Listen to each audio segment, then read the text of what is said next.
my screen? Yeah, Yeah. sure. You can see. Oh, Yeah. okay. Okay. So thank you all for joining this community, this session. Today, it's about 5 tips to stand out in a crowded job market. Our guest speaker today, Simon Shields from UK, from England. He has a great, wisdom and lots of experience that he will share with us today. Just a quick disclaimer, this call will be, recorded and shared in social media and YouTube for reference for others. So if you're not comfortable being recorded or streamed, feel free to drop from the call. So why do you join this community? We will work to boost your network, practice, and skills, focus on knowledge, specific topics. Today is going to be mostly the resume and share and learn from others. So we work to help see everyone in the job they love. My personal target is to get at least 1,000 people hired this year, 2021, through this community.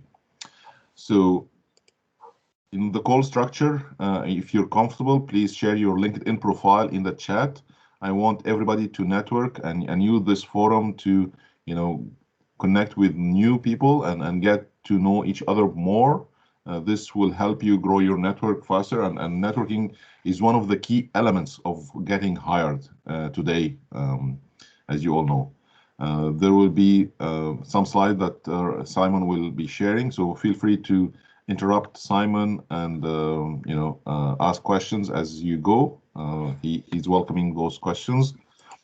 We run a survey and we want to really hear your voice and understand if we're doing an impact to you, helping you address your needs. So please fill that 1 minute. It's not going to take more than 1 minute, and we also want to take a group selfie at the end, just again as a memory to help others and encourage others to join this community, and we can use it in our social media for marketing as well. Kudos and recommendations, again, this is all volunteer work. Simon is giving his Sunday to help us here, non-paid, it's all volunteering. So if you want to, help Simon and help every speaker, giving some kudos recommendation through LinkedIn, it's going to be a gesture and it's going to be helpful for you as well. Like when you share your recommendation, this means that you have an opinion. You can also get noticed in LinkedIn through those recommendations. Again, as I told you, the goal is getting 100,000 plus people hired using this community learnings. And so please share whenever you get hired. This is gonna be a great success for all of us. We wanna hear the good news when you get hired.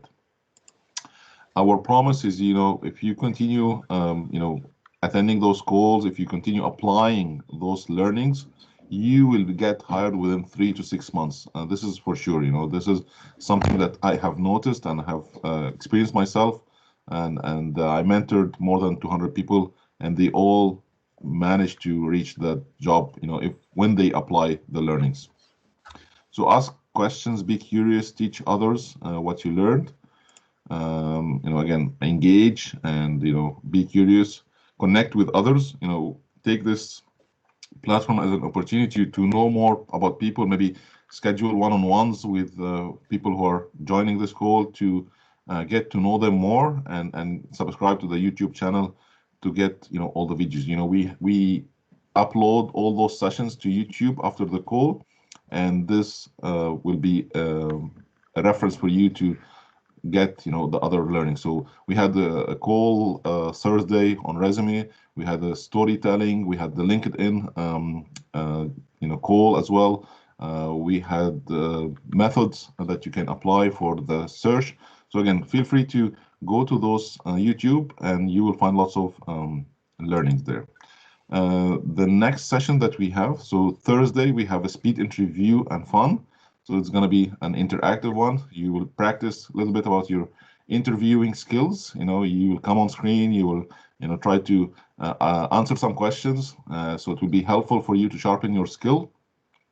And then on Sunday next week, you will have another session about, the foreign credential recognition. So One of our colleagues is going to speak about her non-for-profit organization, which is funded by the government to help people who have credentials from outside of Canada get certified. So this is going to be very important information for you. You could get loans as well to do this. So don't miss that next Sunday, please, and also Thursday. So today's topic, 5 tips to stand out in a crowded job market. So during the call, Simon will aim to give the audience a brief background on himself and a segue into covering 5 tips that employers and recruiters within a crowded job marketplace use. He will share the secret sauce to help boost the audience success in finding their next role. Following a successful 26-year career in executive search and career consulting, Simon founded Optitude 360 Executive Search Psychology in London, UK, where he specialized in the search, selection, and assessment of high-performance C-suite leadership professionals. Using a combination of smart psychology, attitudinal based and psychometric assessment techniques, Optitude 360 identifies and sources the top 10% of senior leadership and C-suite talent for a wide range of growing innovation-led organizations. During the pandemic, Simon founded his second company, Optitude OCC, Outplacement and Career Consulting, focused on corporate outplacement consulting and working with individual clients to deal with redundancy and accelerate their job search. So with that, I will hand it over to you, Simon. The floor is yours. I will stop sharing my screen. Thank you very much, Ahmed. Hi guys, how are you all doing? Oh, doing great. Thank you. Awesome. Thank you. Awesome. Great. So, so today, I know originally when I discussed this with Ahmed, I'd sent him a note and I said, I'm going to talk about 5 tips, but today I've actually decided that I'm going to talk about a few more than 5. I'm going to talk about some real keys to resume writing that, I feel will hopefully benefit you. Some of these things you're going to have heard before, and some of these things, they might be completely new. I'm also going to try and give you some tips. These are going to be the original 5 tips that I was talking about going to market and about approaching employers. So I tell you what, without any further ado, let me share my screen, show you some slides, and initially I'm just going to start talking about CV writing and and how you get a perfect CV, or you aim to get a perfect CV. And I'd actually like you guys to chip in as I'm talking if you have any questions. Usually I'd leave this sort of thing to the end, but today I think it would be great to share. And I think it would be good to get some audience interaction going. Is that okay with everybody? Yeah, sure. Yes. Fantastic. Excellent. Right. Okay. Let me share screens. I think my picture's probably going to disappear off, but you should see my my screen and hear me. Let's have a quick look. Oh right. Yeah. Are you seeing this now, Ahmed? Oh, has it come up yet? I'm not sure if the screen's good. Yep. Yeah, you're seeing it? Right, 10 insider tips on writing the perfect executive CV. Right, just to say, the tips that I'm about to talk about here will work on any CV. Okay, so they're not just about writing the perfect executive CV. These sort of tips are going to work for anything. There are some things, if you are an executive or the higher level of career that you've reached, there might be a couple of things that are different, but let's see where we go. So if I move to the first slide, so Ahmed has already given me an absolutely cracking introduction. So I'm not going to bore you, with some of the, with some of my adventures in the past. All but to say, I lead a couple of companies in London. I've worked in recruitment for some time now, and I guess over the course of the last 26 years, you know, I've seen a lot of things that work very well, and I've also seen some things, you know, that don't work quite so well. So what I'd like to try and share today is some of the best tips that I've found over a period of time. Now, I've got like a very, very small article here. Now, I'm just going to talk about this. If anyone would like this article, I'll send it out to them. I don't want you to worry about the small text or trying to read this, because I've got a question for you guys out there. What's the average time for a recruiter to screen your CV? Would anyone have any thoughts on that? Yes, about 30 seconds. About 30 seconds. Anyone else?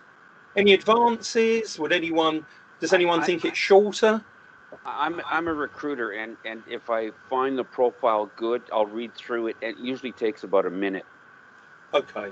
Yeah. Well, I'll tell you what, Mike. I've got every respect for you, sir, because in my experience, I find that, you know, the average time that CV is looked at is around about 5 to 7 seconds.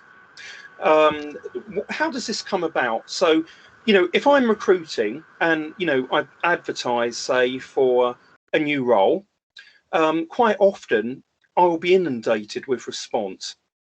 When that sort of thing happens, quite often I will be screening CVs very, very quickly. So it's really, really key, you know, to ensure that when a recruiter looks at your CV, you're giving them exactly what they want. Okay, so employers who will find you on Facebook prior to an interview. Does anyone have any idea of what percentage of employers will go and check you out on Facebook? I think 20%. About 20%. Let's check it out.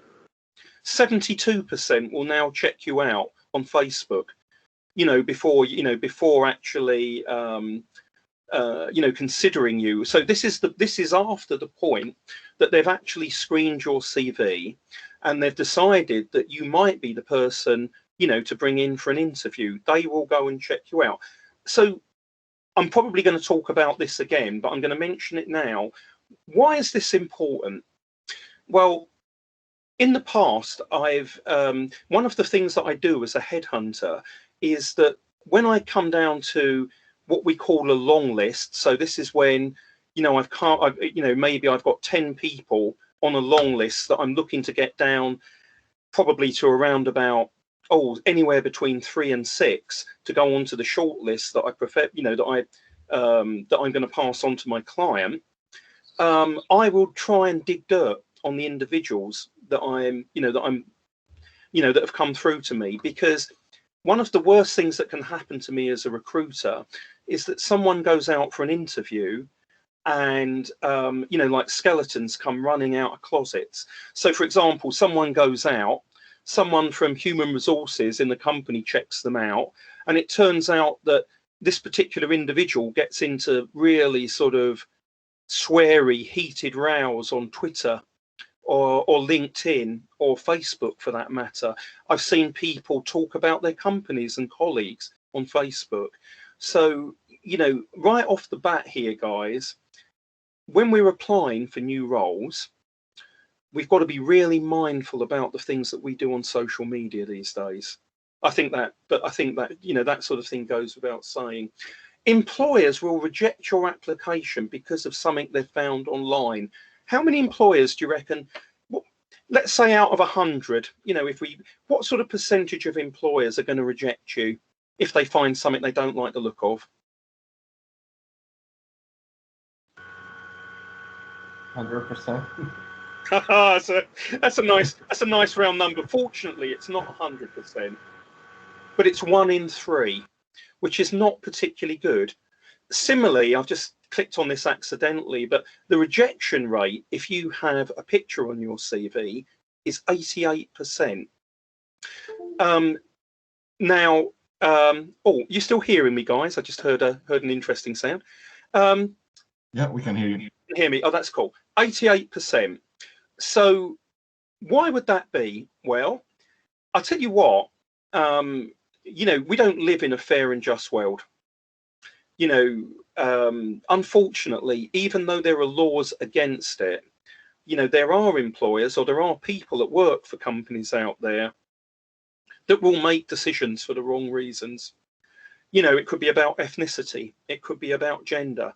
You know, it could be about anything. It could be about age, you know. There are lots and lots of reasons why it's not worth putting a picture on a CV. Probably one of the biggest ones that I would say would be that you never know how your picture is going to print. So, you know, it's just like sometimes when you take a photo on your iPhone, you know, it might look one way on your phone, but completely different on someone else's screen. On CVs, you know, it's an absolute lottery as to how your photo comes out. So without putting too much of a finer point on it, I'm just going to say, don't do it. I think, you know, I think it's much safer not to do. This is an interesting statistic, guys. How many spelling mistakes, you know, are you allowed on your CV before you get rejected? Anyone care to offer how many spelling mistakes? 0. That's good. That's a good one. That's a good one. Well, actually, it's 1. That's pretty much all it takes, you know. So people are pretty hardcore. The average amount of CVs received for each open job. Now, I'm talking about a figure pre-COVID, and frankly, now I'd probably look to double this. Does anyone want to give me a figure to how many CVs do you think recruiters get? I'm going to ask Mike to stay quiet now. I would say thousands. That's interesting. It really depends. It really depends. So look, on average, Yes. the average amount is around about 250. Right now, I would argue that the amount of CVs that are coming in, depending on the job, are probably going to be about 500 per job. Now, there are some differences. I'm going to bring you into the world of recruitment for a minute here. Sometimes there can be a difference depending on the type of job that you do. So if you're an interim contractor, then the chances are, you know, there will be a lot of competition. You know, we used to take bets in the office about how many CVs would come in when we advertised a role. Like sometimes we might have like a business analyst role come in for a client on an interim basis. And I think the most that I've ever seen come in within the space of an hour has been about 90. So of course, as the day goes on, that grows and grows and grows, and you know, I mean, it does peter out after a while, but nevertheless, you know, there's an awful lot of CVs that will come through to your average recruiter, guys. So again, why am I saying this? You've got to make your CV stand out. Now, the next one's a bit controversial because not everyone would agree with me on this, but I'm going to do my level best to justify this. Before you go to the next one, do you mind if Mike chime in and say, you know, about the number of resumes he gets? Go for it. Yeah, of course. No, for sure. And thank you very much, Ahmed. And thank you very much, of course. It varies with the skill set. If you're specialized in whether you're a software developer where I primarily work with, or network engineers, you don't get as many CVs, but you do get a lot of the same ones applying to the position over and over and over again, even if they don't qualify for it. As you say, for business analysts, for my colleagues that work in that space, yes, there's a ton of CVs coming in for that. And so it really relies on the area that, you know, your skill set is in, and what amount that does come in. But spelling is absolutely key. And just to make a fact about the pictures on the resumes, I find that is more often from Asian countries and Middle Eastern countries. In North America, in Europe, I'm sure, in England, I'm not sure about that, but any CV coming in from any Asian country or Middle Eastern country will 80% of the time will have a photo on it. And we always take the photo off. You know, as your recommendation, of course. Yeah, I mean, I've got to say, you know, on the score of having a photo on a resume, full stop, I simply say don't do it. It doesn't matter where you come from. It doesn't 100%. matter. It doesn't matter whether you're in Europe or the USA or what have you. The most important thing. Oh, in fact, we'll come to this in a minute. That's okay. I'll tell you what. I'll carry on. The chances of your cover letter ever being open, let alone read. What do you reckon, guys? I don't read them. I don't, and I've got to be honest. The chance is actually 16%. But I'll tell you something. To me, I think, and this is going to be like a bonus tip for you guys. I think it's a huge error of judgment to use cover letters along with your CVs. If a company is specifically asking you to send them a cover letter, even under those circumstances, I'd never advocate to sending cover letters. What I would do instead is I would send what I call a value proposition. So why would I say that? When people write cover letters, I would argue that probably, I reckon 98% of the time when I see them come through, people tend to regurgitate the same things that they've said on their CVs or resumes. And I tell you what, guys, this is damaging because, well, one, people don't read them. You know, I generally say that at best a cover letter has a neutral effect, because at least in having, you know, if someone reads it and they just discard it, that's absolutely fine. On the other hand, though, I have seen situations where they can have a damaging effect, you know, because people will say something that they haven't said on their CV, or they will allude to a job that they haven't put down, you know, quite accidentally. I'm going to come over to Mike for a minute. Mike, what's your experience with cover letters? As I mentioned, I don't read them. I really don't. Yeah, and what I find more effective is just a little 2 or 3 line intro on the top of your resume. You know, like saying, okay, I've been a software developer for 2 years, 5 years, 3 years. I've been a project manager for 15 years in telecom, in government, whatever the case, so that it'll give you a bit of an intro. If they're too junior for the role, you know, you automatically eliminate them if they don't have enough years of skill, experience. So, and that there will reflect whether I read the resume or not. Excellent. So I'm going to quickly, there are some other things that I want to share with you guys. So Thomas had the question before you go, Simon. Sure, yeah.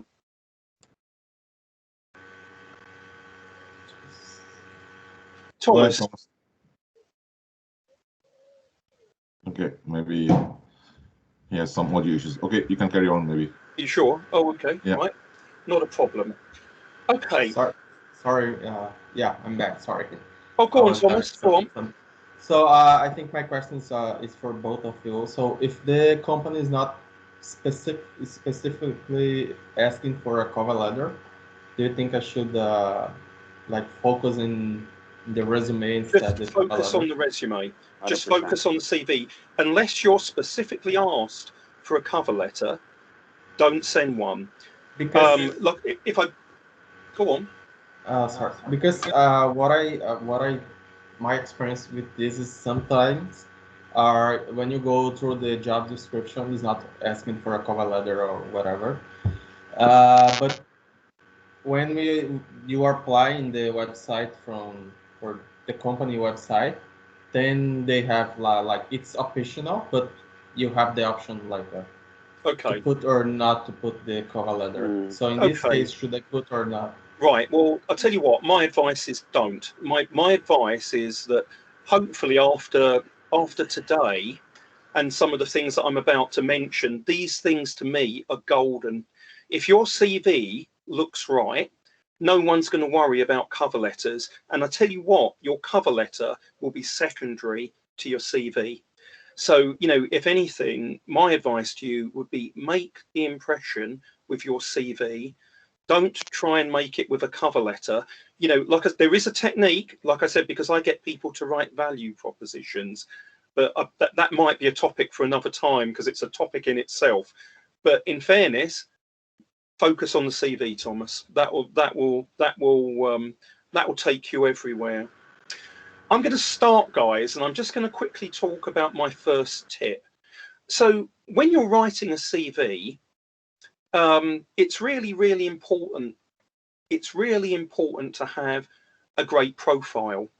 But before you even get to the profile, I want you guys to think about the way that your CV looks. I want you to think about the way that you've got your name presented. The first tip that I'm going to give you, which isn't actually up on screen, is that a smart thing to do is to kick the CV off. I hope you've all got pens and paper handy.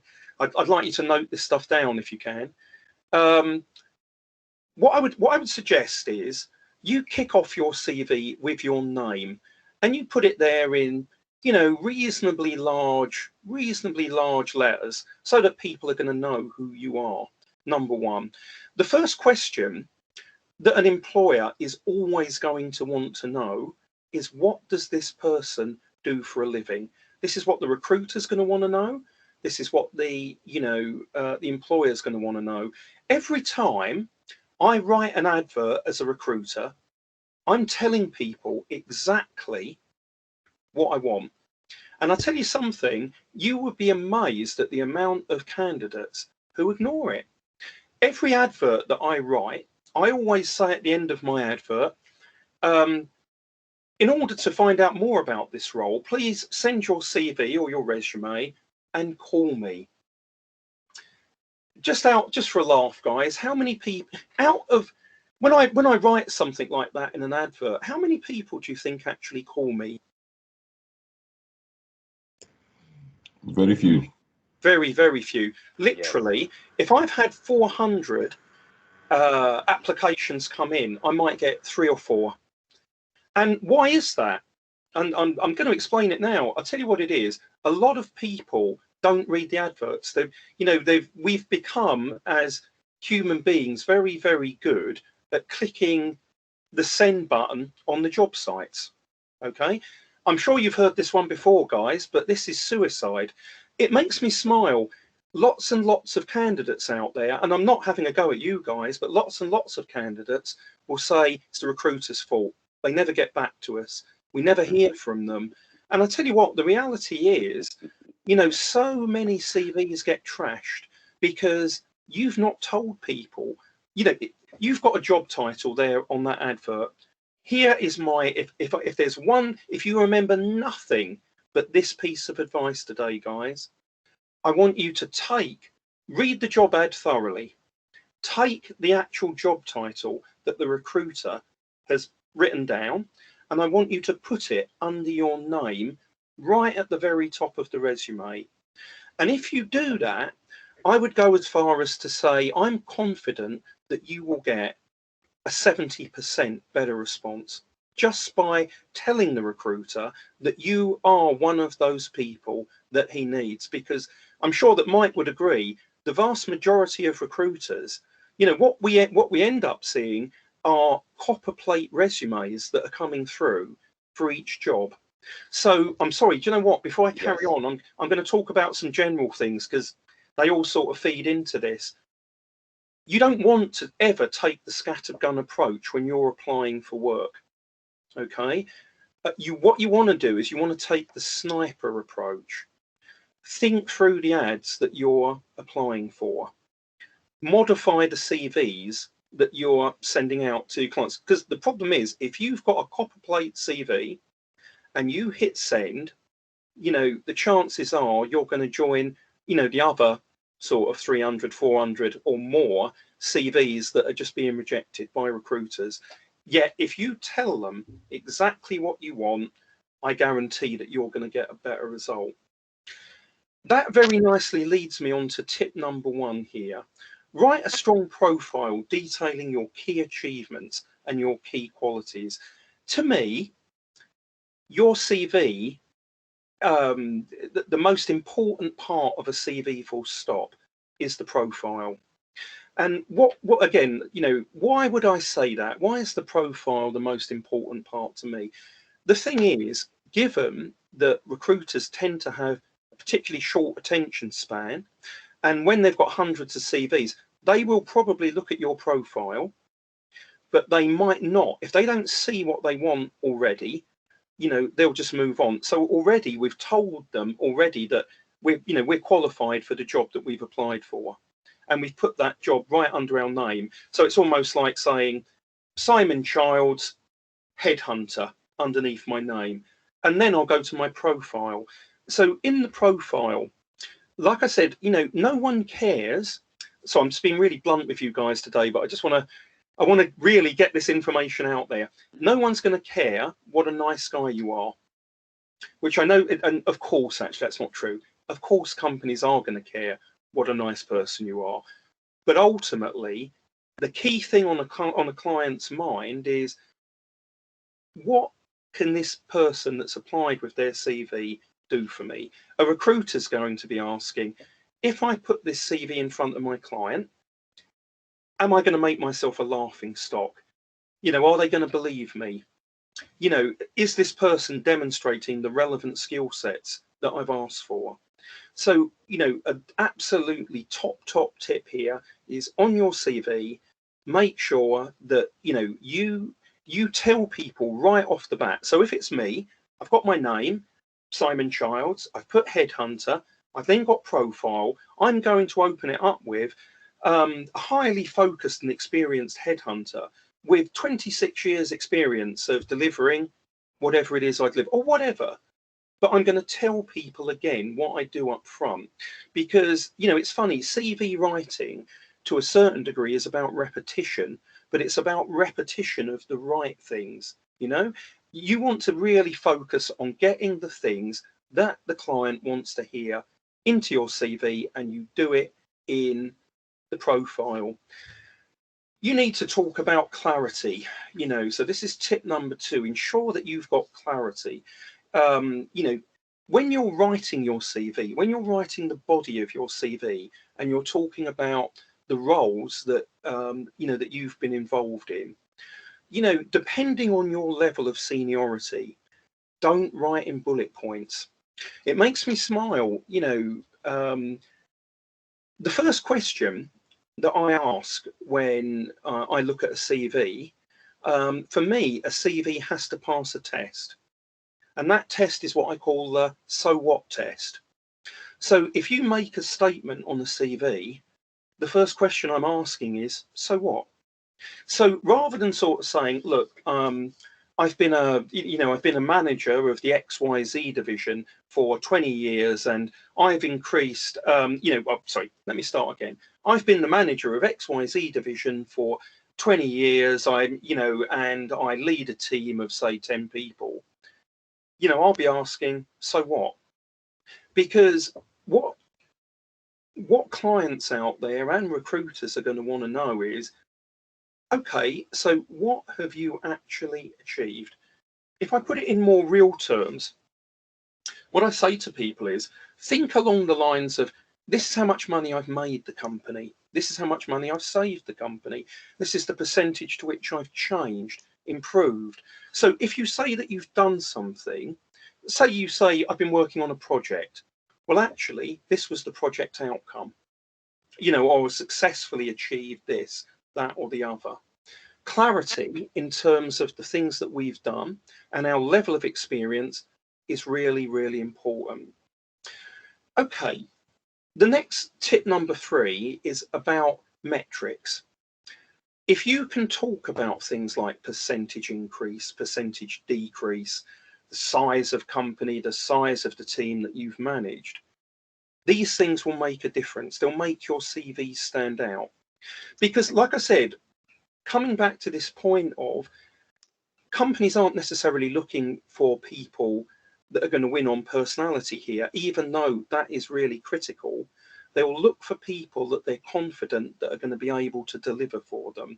They want people that are going to come in and hit the ground running, and you can show this with metrics. Okay, so make it relevant. Now, this comes back to some of the things that I was saying earlier on. You need to tailor your CV to each job. Don't take that scattergun approach. It will get you nowhere. My advice would be to take a sniper approach, select yourself a number of jobs, and then target those jobs that you're really confident in doing. Make your, look at the advert, look at the key skills that they're asking for, and make sure that those key skills are highlighted both in your profile and also in the body of your CV. If I move on, okay, an impressive CV is one that matches a client's needs. You need to demonstrate your understanding of the organization, and if they're talking in a particular language, if your particular job role has like a dialect all of its own, then you need to make sure that you're talking in a language that that particular industry understands. Moving on to say the next 5 tips. Sorry, that I was going to say that should be tip 6, but it looks like I've repeated them over. Oh, hang on 1 second. Oh, there we go. It is tip 6. There we go. Ensure that your CV reflects your LinkedIn profile or anything else that you've got up that may, describe your job. One of the first things that recruiters tend to do, and clients, will be go and check you out on LinkedIn. There's nothing worse than being caught out with a job that you don't have on your CV, but that you have got on LinkedIn, or vice versa. I think that one speaks for itself. Number 7, I'm going to put an old wives' tale to bed here. And this old wives' tale is about the amount of pages that your CV should be. I've been asked this question so many times. I've seen candidates from places like New Zealand and Australia with their 13-page CVs going right back to when they were in sort of primary school. But, how long should a CV be? Well, my answer is it doesn't really matter. What matters is the content. The content of your CV will make people decide whether they want to read on or not. It really is as simple as that. Listen, best advice, if you've got a 4-page CV, that's perfectly acceptable. What I'd say to you is focus on having engaging content which answers that so what question that I talk about. If you do that, you are going to be much more liable. So I'm just going to give you a brief recap, guys. At the top of your CV, I want your name. Underneath it, you want to tell recruiters and clients what the job site is. Sorry, what the job title is. Yes. And you're going to change that job title depending on the role that you're going for. Even if your own job title is slightly dissimilar, you want to say, I'm one of these, and then that way you'll get noticed. You want to get the profile right. So you're going to put some keywords in there. You're going to talk about some metrics in your profile, and you're going to get people excited with your profile. In the body of your CV, you're not going to do it all in bullet points. I just want to be really, really clear on this. My advice is to start every job that you've got off with, within this role I was responsible for, and tell people, if you work for a company like BP, so you've got your name, you've got the company name, and you've got the dates that you were there, and you've got your job title. Don't assume that people know the company that you work for. You want to start off with a preamble about the company that you've worked for there, particularly if it's a no name. Okay. Beyond that, you want to, be sure that whatever you say, you talk about you. You're talking about the experience that you've delivered. You're going to talk about how you've changed things. You're going to try and put metrics in. Is this making sense so far, guys? Yeah. I want to just maybe ask Mike if you want to chime in, Mike, here. Yeah, go on, Mike. Sorry. No, you're absolutely right. And in the body of the resume, make sure you focus on what you have done, even as part of a team. I see a lot of resumes where they carry on by saying, we've done this on the project, and it's what you have contributed to that project. That's right. And that's the key there. This is a really good point. Well made, Mike. That's a very, very good point. Well made. Your CV is about you. So if you're the project manager, you can talk about, I was responsible for the strategy, the design, leading the project, the benefits realization at the end of this, whatever it might be. But, if you are in that sort of position, bring it back to the management of the team and how you've led them to actually achieve the goal. Okay, moving on to tip number 8. Thomas, do you have a question, or you're good? Yeah, I was just I would just add to Meg that, like, back in Brazil, for example, this is something hard for us when we come to North America, because back in Brazil, the team is more important than the person. So I'm quite sure that you have seen a lot of Brazilians doing this, putting like teams and like because the focus there is more teams than person. I ask them that when I speak with them also, because I do get a lot of, because I work in technology, I do get a lot of resumes from, people from South America, Brazilian. So yes, you're absolutely right about that. But still, you've got to focus on what you have done. That's the key. Yeah, it is. It's key wherever you are in the world. The thing is, even though there are wide cultural differences between us, we're still all human beings. We still tend to think, around the same sort of principles. So we're kind of wired in the same sort of way. I've got a tip here. This is a bit of a funny one. Another question, maybe from Amr first. Go for it. Yeah, sure. Yeah, sure. Yeah.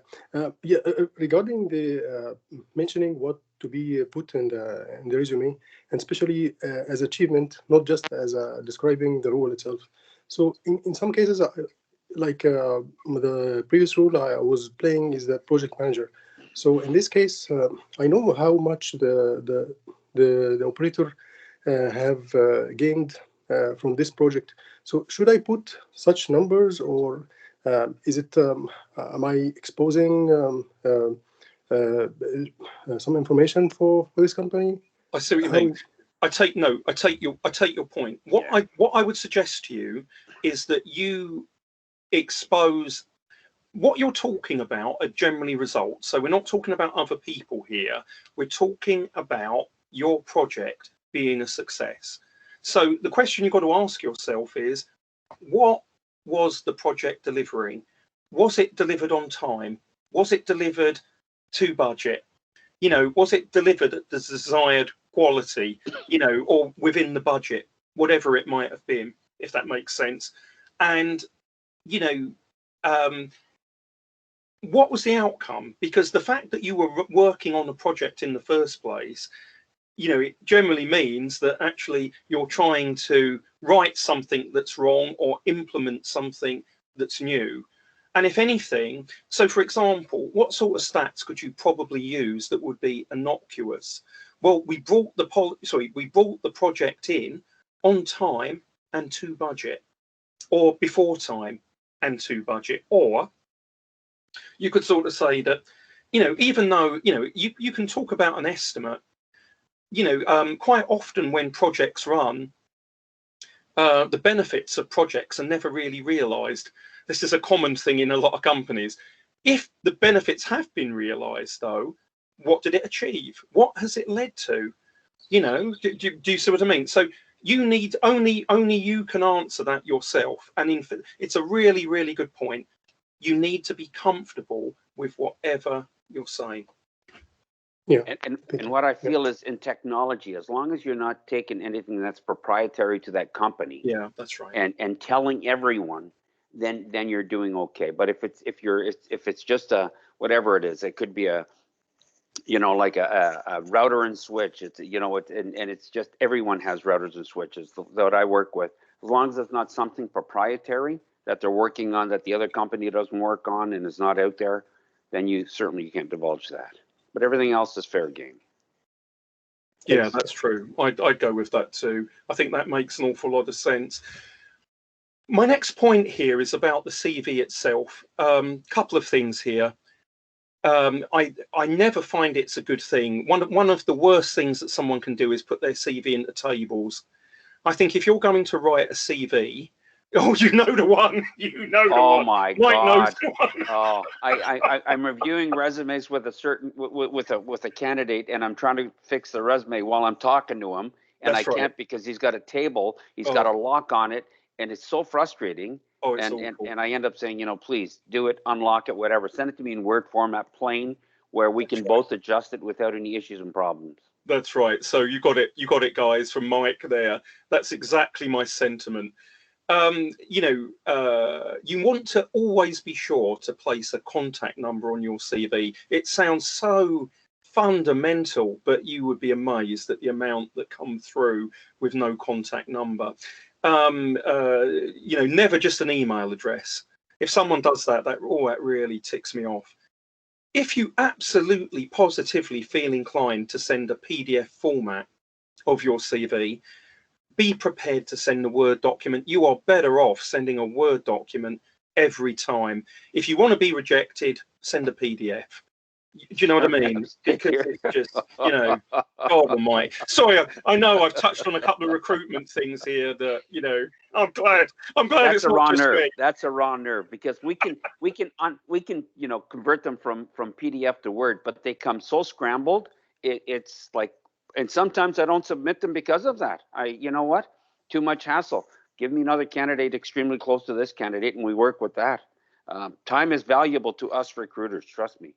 As he was saying, the amount of resumes that you get in, the simpler you make it for them, the better it is that you may be getting a call and maybe submit it. Thank you, son. Absolutely. No, thank you, Mike. That was really interesting. Tip number 9 is that unless you work within a creative industry, so you're a graphic designer, you work within marketing, you work within advertising, or you're some kind of artist, I can't imagine what sort, my advice would be to stick with a standard looking resume. I've seen people with single page resumes that will say nothing. I've seen people with crazy designs on their resume. The problem is, very much like the photo, you never know what this thing's going to come out like on the other end, particularly if it's printed. The most straightforward, simple thing that you can do is to write yourself a resume. And I've mentioned something else here. The minimum font size that you should be using on your resume is 10. Quite frankly, I prefer 11 or 12 because they need to be readable, and quite often they're not. Because people will think, we've got to squeeze it all into so many pages and all of that sort of thing. I'd much rather you take your CV to 5 pages rather than, oh my God, just make it so unreadable, or, make it so unattractive that people aren't going to look at it. Just on that note, very quickly, in terms of formatting, guys, try and keep a little bit of white space on your CV. Spread it out, spread your CV out over the page, give yourself an adequate amount of space so that your CV is clear when people look at it. Again, these things, I suppose to me, it's just like day-to-day business, but sometimes I see CVs come in, pretty much written in like a courier font with, oh my God, just like block to block text. My final tip today, because I realise I've been banging on for a while here. Ideally base your CV on the last 10 years. You can use an early career section if you want to go back further than that. For God's sake, don't put your date of birth on a CV unless it's like some kind of company or state requirement or what have you. Again, the reason I say these things, people will judge you by your age. People will judge you on many things. Again, you can cut your CV down by really focusing on the last 10 years, because this is what's going to matter. A couple of other things. People ask me about education. What do I do about education? Your education is important, but for many of us, it will have happened a long, long time ago. So, you know, the best thing to do is to put it to the back of the CV and, you know, really, you know, just leave it there. If anyone has any questions, just be prepared to answer their questions on it. One final thing, which is not on this list, but I find this one just like a little bit amusing. Recently, and I don't know why this is, but people haven't been talking about their interests outside of work. So I think it's perfectly acceptable to talk about your interests outside of work.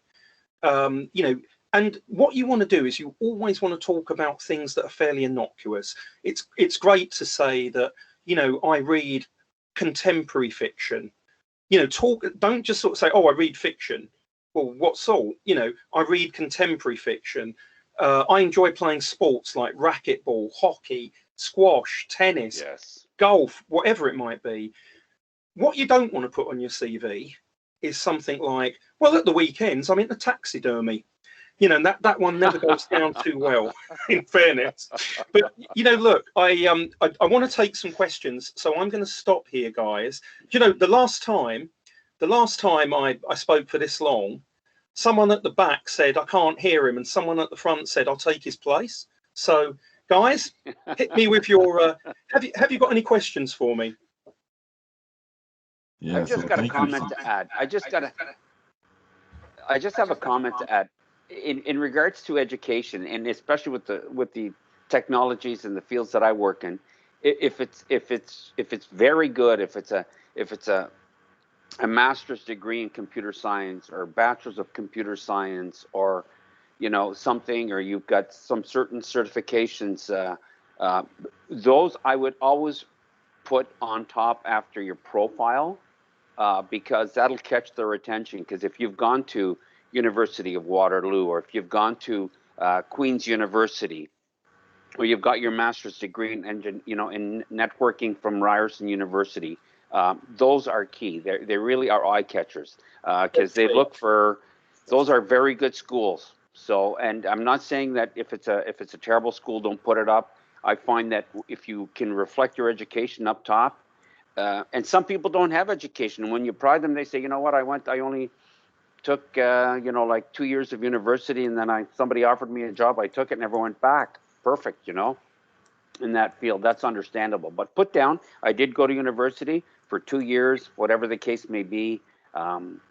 That's my only recommendation there. I think that's a very, very good point.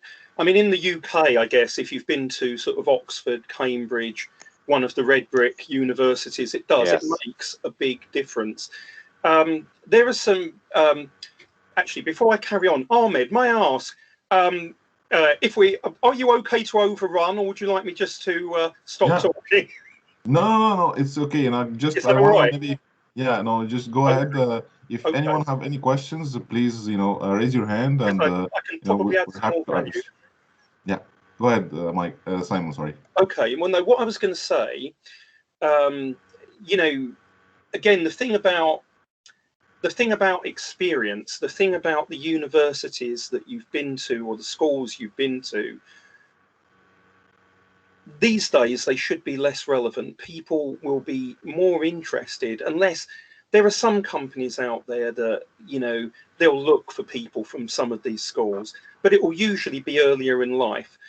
If you're, sort of mid-career around now, people are going to be more interested in what, you can actually deliver for them. I was going to ask a question to the floor. Today I've talked about CVs. Does anyone have any questions before maybe I move on to a slightly different subject? I just wanted to make a comment in regards to the length of the CVs also. Yeah, sure. Unless you're out of university or haven't done very much in your career, it should be a short, like 1, 2, 3 pages. But typically, most resumes that I submit in are usually 4, 5, 6, 7 pages. And I've had one case where the resume came in, it was 23 pages, and it was a senior position. And what happened was, we submitted 9 resumes, and the director you know, sent back a comment. I'm not looking at this guy's resume. Like, it's 23 pages, 21 pages. I forget it. It was ridiculous. But anyways, yes, the length of the resume is key, and make sure that you do have, you know, 4, 5, 6, what I find, and be detailed in the resume what you've done. Yes. They're going to read it in a minute to 2 minutes in detail, and if it's not in there, it's not there. They're not going to ask if you've done it. It's got to be clearly visible and detailed in the resume. Thanks, Mike. Good point. I So just you like to, have a question. oh, go on. Sorry. Yeah, sure, please. Oh, of course I can. Sorry, guys, I've been missing the hands going up. I'm so sorry. This is my No fault. Thomas, away you go. I think Yeah, we have someone was raised their hand first. Yeah. first. Oh, okay. Oh, sorry. Go ahead, Rahab. I'm seeing the wrong sort of stuff on the screen here. Yeah, thank you. In the education system, education section, should we mention the most recent degree we got, or should we mention all the education we have?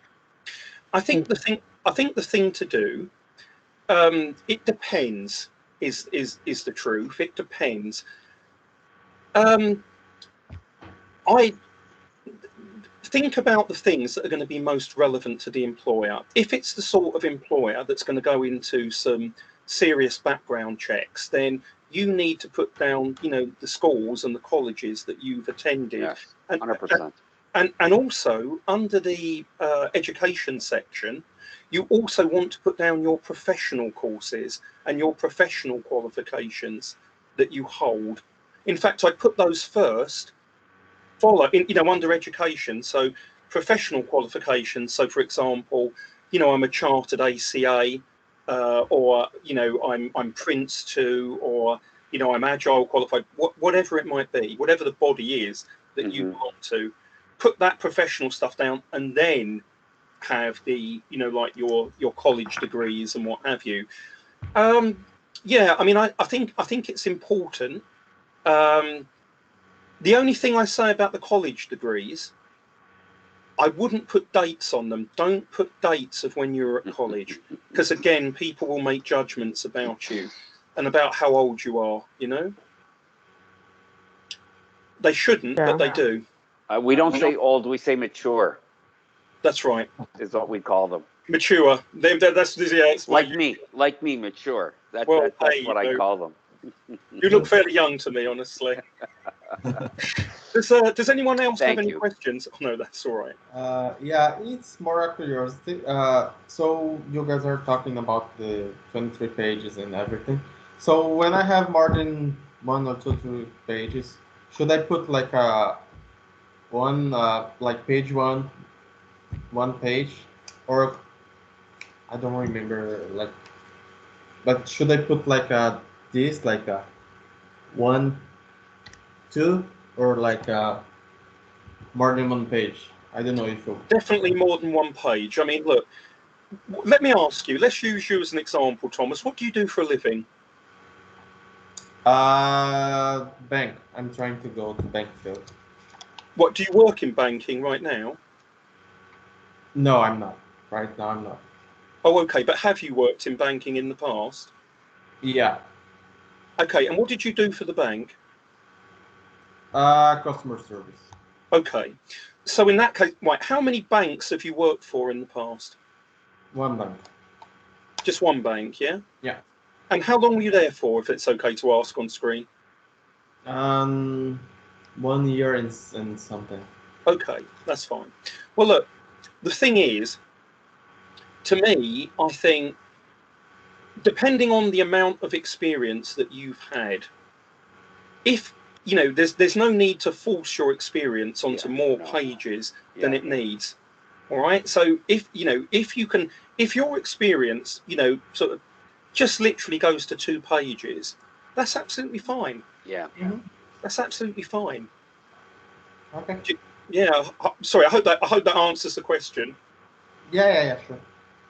It's relevant to the industry. If you're in IT, I'm sure it'll be a little longer, but if it's in banking, if it's in social services, whatever the case may be, it may not necessarily be as long. So, and like you said, don't falsify anything in there. Put in exactly what you've done. Perfect. Okay. That's fine. That's right. it's kind of interesting. How long do you guys spend looking for jobs online every day? I would say a few hours. A few hours. Just anyone else? Anyone else want to just give me a? Just please feel free to call out, guys. It's almost full day work, not less than 8 hours every day. Right. Okay.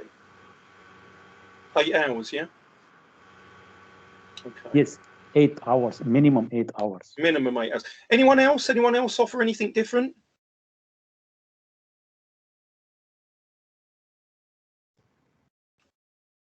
Oh, maybe not. Okay, that's fine. Well, look, I'll tell you what, guys. I'm going to share something with you that I share in my outplacement consultancy.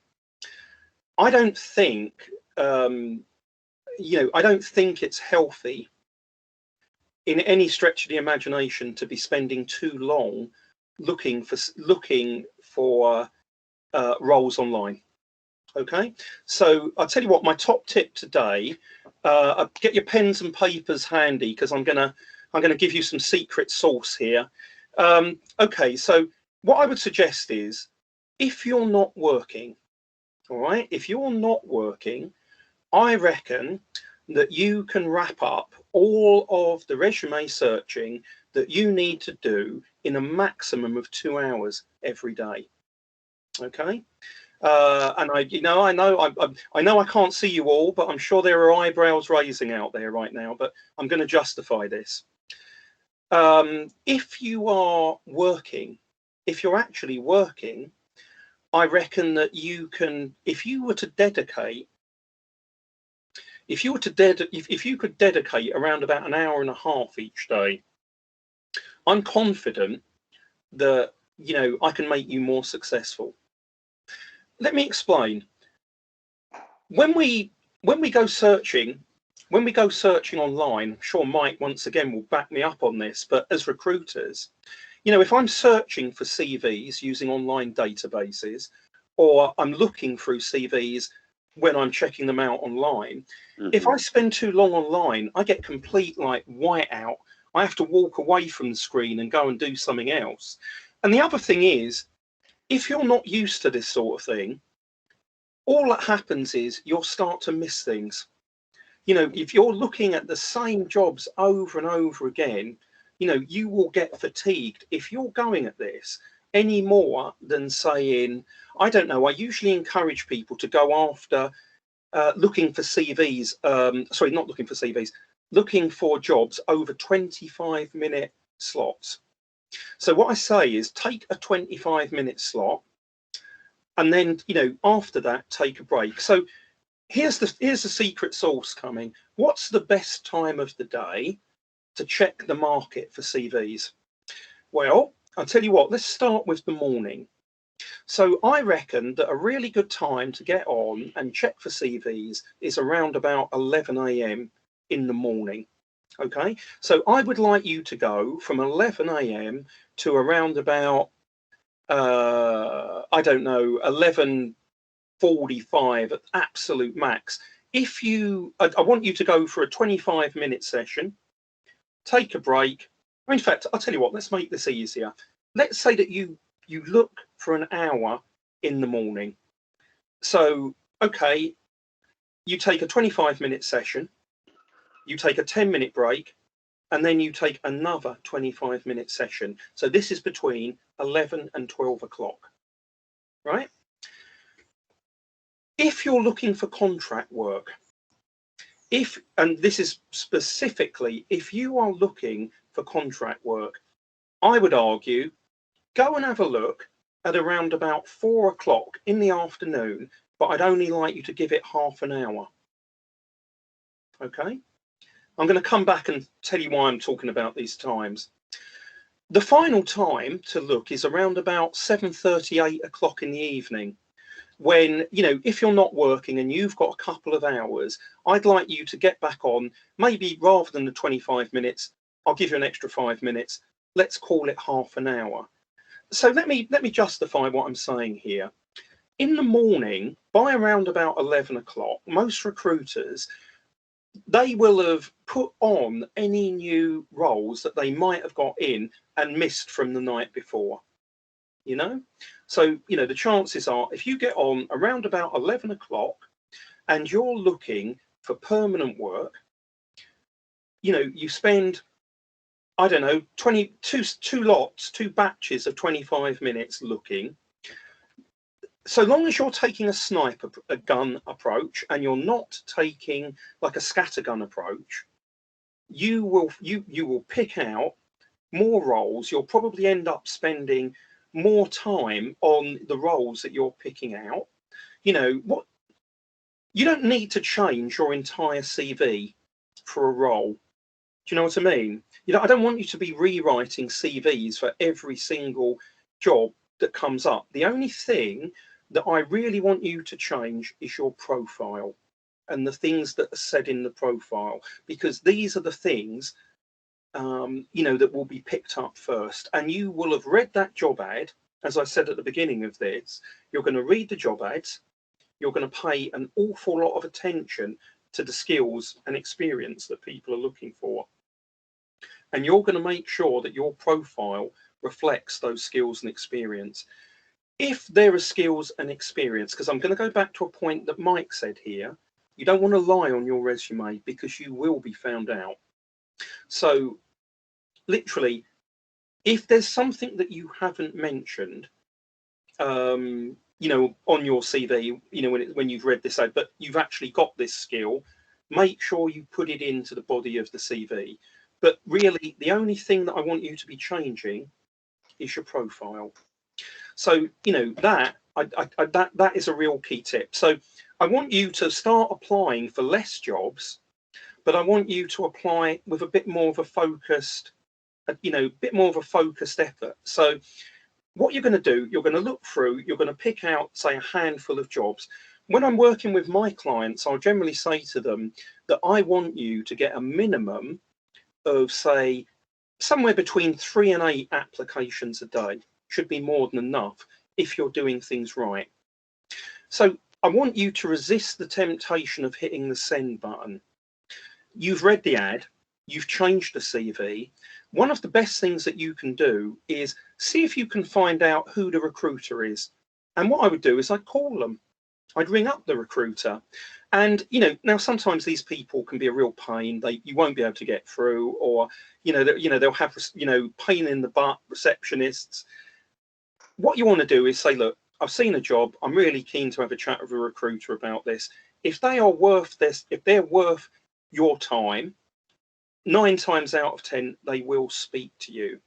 If you get a recruiter on the phone, what I would say is, look, okay, Mr. Recruiter, you know, I tried to put my CV through the job site, but unfortunately, there was a bit of an issue. I wondered if I could send it to you directly instead. Now, you will have changed your CV at this point, and it's worth trying to get it into their hands there and then, because at least that way, you know that they'll have it in their hands and they'll be looking at it. So this isn't going to work every single time. Like I said, what I'm going to try and do now is I'm going to try and give you a little bit of secret sauce about the industry. So there's nothing wrong with talking to recruiters. Don't be scared of these people. You know, ultimately, the fact that they exist relies on people like you. So call them up, ask questions, don't be shy. If they, you know, if they start asking you questions back, then, you know, you've got to be prepared at the moment you get the interviewer on the phone. And also, if you do get the interviewer on the phone, I'm not going to lie to you guys, you could get rejected on the spot. You know, there's always that chance. But I would argue that at least if you get rejected on the spot, then you're not waiting, you know, to know, you know, from companies that are never going to, you know, you're never going to hear back from. So that would be a sort of that would be one of my sort of secret sauce top tips. The other thing is, you know, coming back to the time. So like I said, at 11 o'clock in the morning, recruiters will have got whatever they didn't put on the, you know, from the night before. If you're on a contract, I would say go in at about 4 o'clock in the afternoon for about half an hour. And the reason being is that the way that contract jobs come in, they'll come in quicker. So there's a chance that things might have changed. Permanent roles are generally sitting around for a little while. So I'm not saying sit on your hands. You need to react when you see these things, but you've got a little bit more time with permanent roles. With interim roles interim roles, you need to really, you do need to be on the money. You do need to get your CVs in quick, but it's not just about being the first over the line. It's about having a CV that looks right. And I guarantee that if you've told people underneath your name exactly what you do and you've sent your CV through, you will get a much better result than if you just sort of say, well, do you know what, I've got my copper plate CV and I'm just going to hit send. Okay, so look, I've talked about 11 o'clock. I've talked about 4 o'clock. Let's talk about 7:30, say 7:30 in the evening. By 7:30, and I guess this will go from country to country. There are some recruiters, oh my God, they could be there all night for all I know, but most recruiters, will knock it on the head about 6 o'clock. By 7:30 in the evening, if they have posted something that's been missed, you're going to spend half an hour just checking through, ready to pick it up there. Now, okay, look, I'm going to give you a couple of extra little things here, because these things tick me off something chronic. Keep a track of the jobs that you're applying for. I cannot emphasize to you how important it is to find a way, however you want to do it, guys, but keep a track of the jobs that you're applying for. My philosophy is less is more. I'd prefer it if you wrote to me or you come back to me at some point and you said, do you know what, Simon, this has worked for me. I've put out less CVs, but I've got a better result. I promise you, if you trust me on this one or you give it a try, I think you'll find that you'll get way better results. So keep track of who you're applying to and what the jobs are. I'll share something with you. When someone rings me up, because I might have left a message for them, or if they ring me up about the CV, my first question to them is, so what interested you in this particular role? And the amount of people that will turn around to me and say, oh, can you refresh my memory? Which role was it? Yeah. Well, I've got to be honest, that's not a great start. I want you to know, I want you to be prepared to know at any point in time what you've applied for. It's okay to say, do you know what, I'm not at my desk right now, and I've got a list on my desk, so I'm really, to a certain degree, that's okay. Do you know what I mean? If you don't have the details in front of you, I can sort of understand that. But it's when people say, oh no, can you refresh my memory what it was? And they go, oh yeah, it's that. And then I'll sort of say, well, you do realise how much this job's paying, don't you? And I'll say, yeah, well, this job's paying, say, 50k. They're like, oh, 50k, oh, right, oh, okay, well, I'm currently on 70, but I didn't read the advert. Do you see? Reading the adverts, I cannot emphasize the importance when you're making these applications. Reading the adverts, interpreting and understanding them is often the difference between a great result and a really poor result. Mm-hmm. So look, couple more, just a couple more things from me in terms of cover letters, because I know that this come up right at the beginning of the meeting. Okay, I am not an advocate. I'm not an advocate of cover letters. I never will be. Like I said, people will regurgitate the same things that they've said in their CVs over and over again. So what I do is I get people to put together what I call value propositions. Now, a value proposition, whereas I said with a CV, it doesn't matter about the length so long as the content is good. With a value proposition, this is a bit of a different story. With the value proposition, you really want your value proposition to be no more than a single side of A4. Now, what does a value proposition look like? Well, you know, if I'm going to use me as an example. So what I'm going to say in the value proposition is, my name's Simon Childs and I'm managing director of Optitude 360, so on and so forth.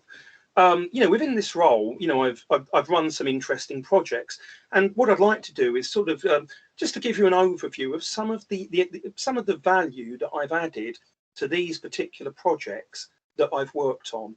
So what I want you to do is I want you to think back to, and it doesn't matter what you do, I want you to think about some memorable times at work when whatever you have done has gone really, really well. It could be putting a multi-million-dollar project across the line, or it could be just, you know, presenting absolutely fantastic customer service to someone, you know. And what I want you to do, again, I'm going to give you some more of my secret sauce here. I've created a methodology that's worked very, very well for my candidates over the years, and it's something that I call the SIR methodology. So I'd like you guys to write down a capital S, a capital I, and a capital R, because my methodology stands for this. When I'm writing a value proposition, I also use this when I'm answering interview questions, but when I'm writing a value proposition, what I do is I put down, this is the situation. So you talk about the background and the situation that's brought you to this point. Sorry, or rather than the situation, this is the problem that everybody was facing. This is what I implemented, that's the I, and this is the result, that's the final thing.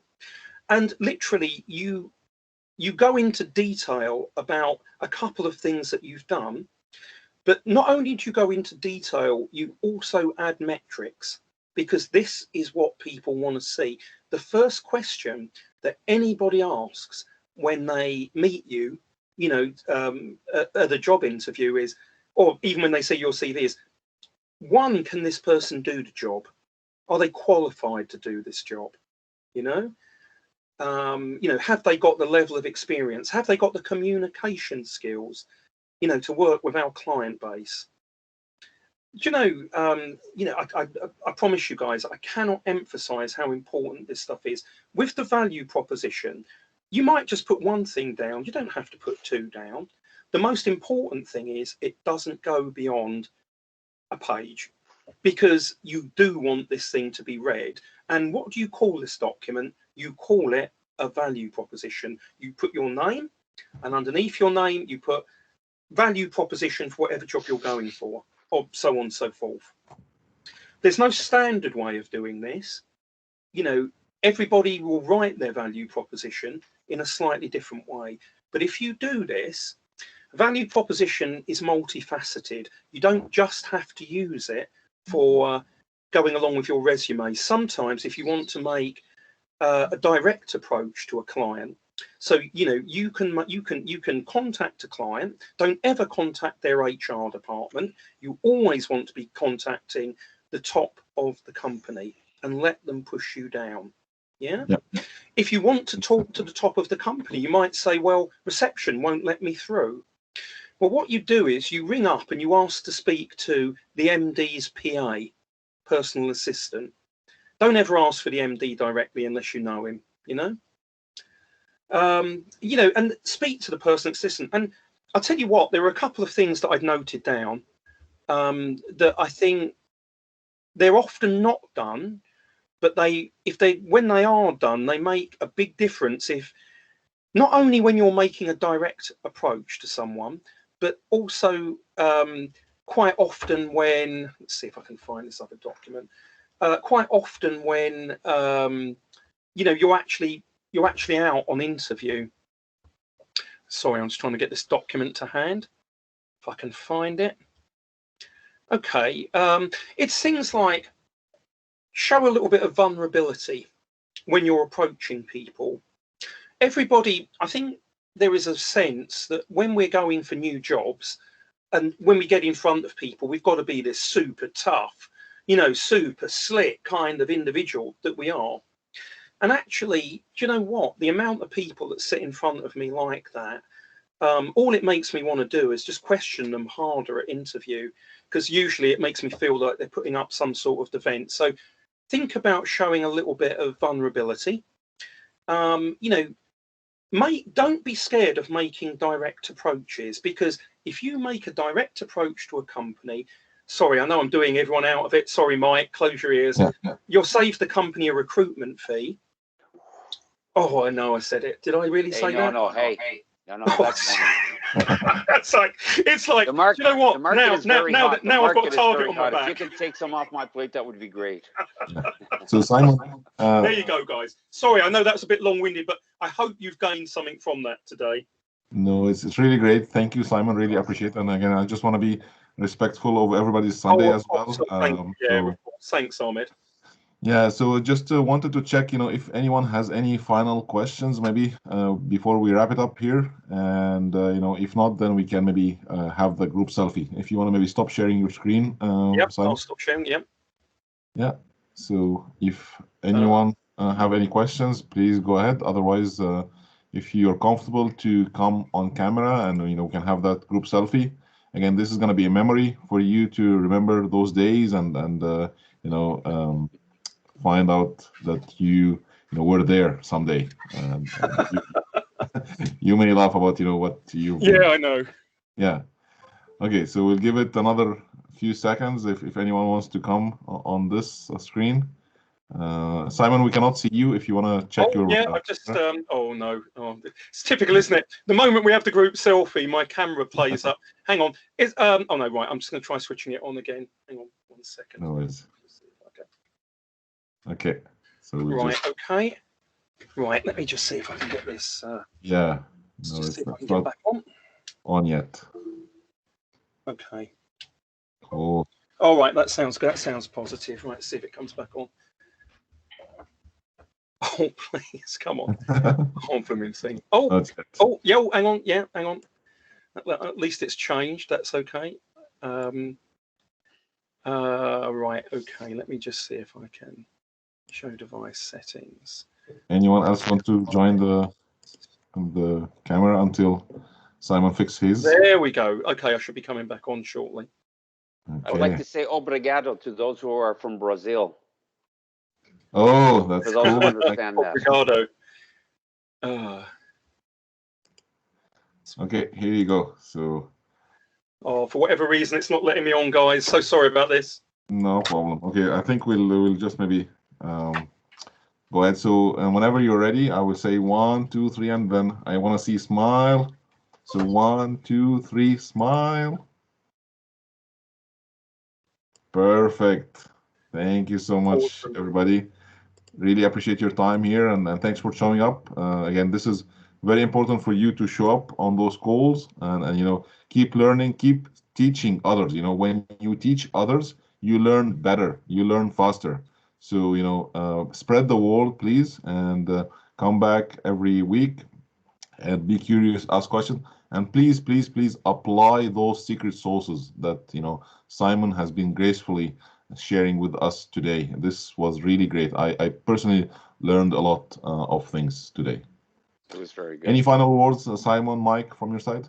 No, everything's all good. Happy hunting out there, and good luck to everyone. Thank you very much, Ahmed, for coordinating it. Thank you so much. Thank you. Have a great day. Thank you, guys.